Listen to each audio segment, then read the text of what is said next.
नमस्कार मित्रों, मैं सावी शुक्ला एस्ट्रोवर्ल्ड से आप लोग के समक्ष।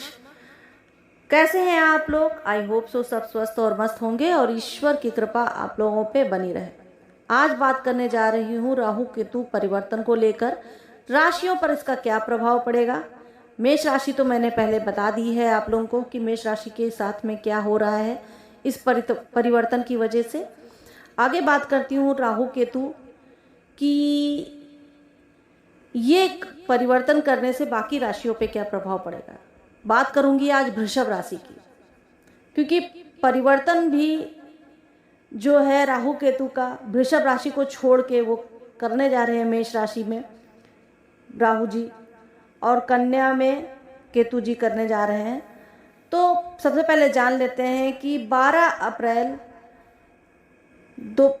8:30 में राहु केतु अपनी वर्तमान राशि को छोड़कर यानी कि वृषभ और वृश्चिक राशि को छोड़कर मेष और तुला में प्रवेश करने जा रहे हैं, जहां तक वो 30 अक्टूबर 2023 तक वहां पे गोचर करेंगे। तत्पश्चात वो गोचर करते हुए राहु केतु अपनी पिछली राशि अर्थात मीन राशि में प्रवेश कर जाएंगे।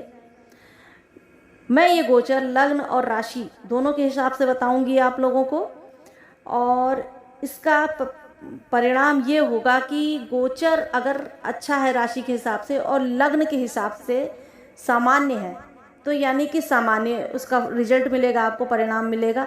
अगर दोनों राशि लग्न के हिसाब से खराब है और राशि के हिसाब से खराब है तो थोड़ा सावधानी बरतने की ज़रूरत है। अगर दोनों के हिसाब से अच्छा है तो बहुत ही अच्छी बात है, तो आपको कोई प्रॉब्लम इतनी फेस नहीं करनी पड़ेगी। अच्छा प्रिय दर्शकों, आज बात कर रही हूँ मैं राहु के लिए। इससे पहले बता दूँ इसी अप्रैल मंथ में 9 ग्रह राशि परिवर्तन करने जा रहे हैं, और जानते हैं जैसा कि सब लोग कि चंद्रमा हर 2 दिन में राशि परिवर्तन करता है, जिसकी वजह से राशि फल आप लोगों को सुनने को मिलता है। जी हाँ, सबसे पहले बात कर लूँ थोड़ा राहु और केतु के बारे में, क्योंकि बहुत से लोग, बल्कि मुझे तो लगता है आम जनमानस जनता हमेशा राहु केतु के नाम से, शनि के नाम से घबरा ही जाते हैं। मगर क्या होता है कि इन ग्रहों में ऐसा है कि कोई ग्रहों से घबराने की जरूरत नहीं पड़ती। आप जैसा कर्म करोगे वैसा ही आपको फल मिलेगा। अगर ग्रह आपके खराब है और आपने अच्छे से कर्म कर लिए तो ग्रह आपको गलत रिजल्ट नहीं देंगे, क्योंकि संगति, जिसकी संगति में जैसा रहता है इंसान वैसा हो जाता है, और राहु केतु के साथ वही है। ये ग्रह जहाँ बैठते हैं, जैसी संगति पाते हैं वैसे ये भी होते हैं। तो ये छाया ग्रह हैं तो फिर वो वैसा रिजल्ट देते हैं, जिस घर में बैठते हैं वैसा ही रिजल्ट वो देते हैं। जैसे वो बुध के पास बैठेंगे तो बुध के जैसे देंगे रिजल्ट, अगर वो गुरु के पास बैठेंगे तो गुरुवत हो जाएंगे, गुरु के जैसे रिजल्ट देंगे। वैसे देखा जाए तो राहु और केतु शनिवत प्रभाव डालते हैं, जिसमें ज्योतिष शास्त्र ये कहता है कि ये प्रभाव जनमानस पे बहुत ज़्यादा पड़ता है। और मैं आप लोगों को ये भी बता दूं कि राहु जो है सर्वाधिक पाप ग्रह है और केतु सर्वाधिक शुभ ग्रह। अब आप ये बोलोगे कि राहु कैसे सर्वाधिक पाप ग्रह है और केतु कैसे सर्वाधिक शुभ ग्रह, क्योंकि केतु भी तो उन्हीं के जैसा ही होता है, लेकिन ऐसा नहीं है। केतु हमें मोक्ष की तरफ ले जाता है और राहु हमें भोग की तरफ ले जाता है। भोग विलास की दुनिया में राहु ले जाता है, एक जगमगाती दुनिया जिसमें आप अपने आप को अगर पहचान लेते हो तब तो आप उसमें उतर के अच्छा कर ले जाओगे, लेकिन अगर आप अपने आप को भूल गए उसमें तो भटक जाएंगे। भ्रम दिला देते हैं राहु आज का आधुनिक युग है। मतलब कि कहने का मतलब जैसे आधुनिक काल में जो भी हो रहा है, इलेक्ट्रॉनिक जितनी भी चीज़ें हैं, जैसे आपका कंप्यूटर हुआ, मोबाइल हुआ, इन सब का कारक राहु है, जो आपको इनसे जोड़ेगा और आपको अच्छी राह भी दिखाएगा। इस आधुनिक तकनीकी दुनिया में राहु उन्नति का कारक है। इसको आप गलत बिल्कुल मत समझिए। ये बस आपके ऊपर डिपेंड करता है, जैसे आप कर्म कर जाओगे वैसा ही राहु आपको फल देगा। और मैं आपको बता रही हूँ कि आपको कैसा कर्म करना है कि राहु आपको अच्छा फल दे। तो चलिए मैं आगे बताती हूँ कि सिंह राशि वालों के ऊपर इस गोचर का क्या प्रभाव पड़ेगा। जी हाँ, सिंह राशि वालों के ऊपर ये प्रभाव पड़ेगा कि 9वां भाव में राहु और केतु तृतीय भाव में होने के कारण ये परिवर्तन आपके लिए बिल्कुल ठीक है। यदि कोई समस्या है तो वह दूर हो जाएगी। क्या नुकसान होगा इससे? नुकसान, कोई बड़ा नुकसान तो होने वाला नहीं है। फ़ायदा क्या है? फ़ायदा ये है कि ऋण से मुक्ति पाने के उपाय प्राप्त होंगे इस टाइम पे। तो ये गोचर का मैंने आपको बताया है। अब विस्तारी रूप में मैं इसको बता देती हूँ कि इस गोचर की वजह से और क्या फ़ायदा और क्या नुकसान होने वाले हैं आप लोगों पे।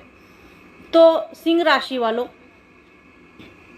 जहाँ तक देखा जाए, अगर कोई आपको नई चीज़ें मिल रही, नई उपलब्धियों का अगर मिल रही हैं तो उनको आप लीजिए।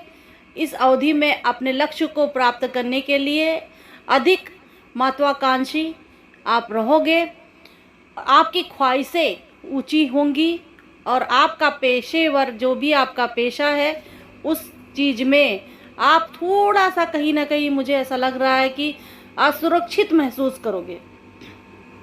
आप अपने वरिष्ठ जितने भी अधिकारी हैं और कर्मचारी हैं, आपके सहकर्मी हैं, जितने भी लोग हैं आपके आसपास में, उनसे बहस ना करें। ऐसा करने से आपके साथ मुश्किलें पैदा हो सकती हैं।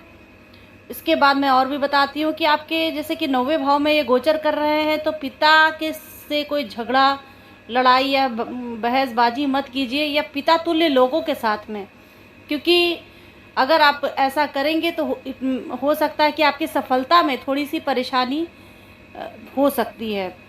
अच्छा, खर्चों की बात की जाए तो इस अवधि में आप जो है यात्राओं के पर बहुत ज़्यादा खर्चा करेंगे।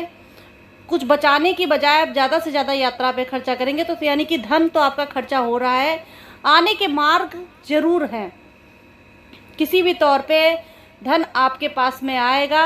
और अचानक, क्योंकि राहु जो भी चीज़ देता है वो अचानक देता है, तो मुझे ऐसा लग रहा है कि आपको हर चीज़ अचानक, जैसे कि अचानक कहीं आपको कोई परेशानी भी हो सकती है और अचानक आपको लाभ भी मिल सकता है। और राहु केतु का यही नेचर भी है, हर चीज़ अचानक देते हैं। तो इस अवधि में आप आशावान रहिए। आसपास की चीज़ों पे विश्वास आप मतलब आपका विश्वास भी कमज़ोर होगा, आप इतने अच्छे से नहीं कर पाएंगे। धार्मिक चीज़ों से आप जुड़े रहिए। प्रेम में उथल पुथल होने की कुछ संभावना है। और जहाँ तक कि जो भी जातक नौकरी की तलाश में जा रहे हैं, उनको काफ़ी चुनौतियों का सामना करना पड़ सकता है, संघर्ष करना पड़ सकता है। तो कुल मिला के ये गोचर आपके लिए समतल है, सामान्य गोचर है। और वैवाहिक जीवन को भी देखा जाए तो वहाँ पे संबंध थोड़े बिगड़ते हुए मुझे नज़र आ रहे हैं, चाहे वो आपकी माँ से हैं और चाहे आपकी पत्नी से। यानी कि आपको करना क्या है कि आपको स्त्रियों का सम्मान करना है, जिसकी वजह से इस गोचर में आपको लाभ हो सकता है। अगर आप कहीं निवेश इत्यादि करना चाहते हैं तो समय ठीक है, मगर थोड़ा थोड़ा निवेश कीजिए, क्योंकि हो सकता है इससे फ़ायदा आपको हो और नुकसान भी हो जाए। तो मैं ये कहूँगी थोड़ा निवेश करके आप पहले देख लें। आपको बहुत ज़्यादा थोड़े से काम के लिए ज़्यादा से ज़्यादा मेहनत करनी पड़ सकती है इस गोचर के दौरान। तो मुझे ऐसा नहीं दिख रहा है कि कुल मिला के ये गोचर, मैं बार बार यही बोलूँगी कि सामान्य है और अच्छा है, ऐसा कोई ख़राब नहीं है। राहु केतु आपकी लाइफ में थोड़ी खलबली ज़रूर मचाएंगे कि, लेकिन बहुत ज़्यादा नहीं। अगर आप धार्मिक स्थानों पे जा रहे हैं, धार्मिक कार्य कर रहे हैं, प्लस दान दे रहे हैं, तो ये आपके लिए बहुत ही अच्छा है। और इस दिन आपको करना क्या है कि सोमवार के दिन आपको जल चढ़ाना है शिव जी पे, और फल इत्यादि चढ़ाइए, जल चढ़ाइए, ताकि आपको परेशानियों का सामना कम करना पड़े और स्वास्थ्य आपका ठीक रहे। इसके साथ प्लीज़ मेरे चैनल को लाइक, सब्सक्राइब एंड शेयर करिए।